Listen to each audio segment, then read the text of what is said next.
Hi, today I would like to show you how you can transfer files from an Android device to Infinix Hot 9. Firstly, open Play Store on both devices and download an app called Clone It.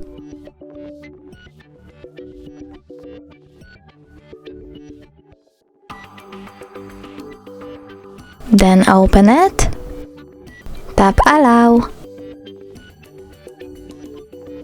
and agree. You want to go with receiver on Infinix, click Allow, and sender on an Android.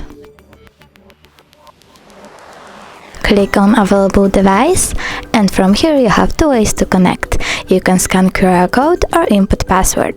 I will tap to scan, click Allow and scan the code. Accept connection request by clicking OK. And normally you want to tap Allow those folders to send all of your files, but I don't want to do that, so I will just click here to choose details and go with, for example, this one song. So I have to click on it, tap Start, OK and wait.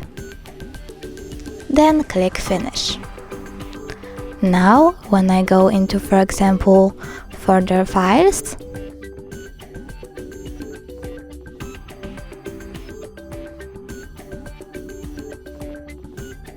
and go into audio, I can see that my file was successfully transferred. Thanks so much for watching. If you enjoyed this video, don't forget to leave a like, comment and subscribe. Bye!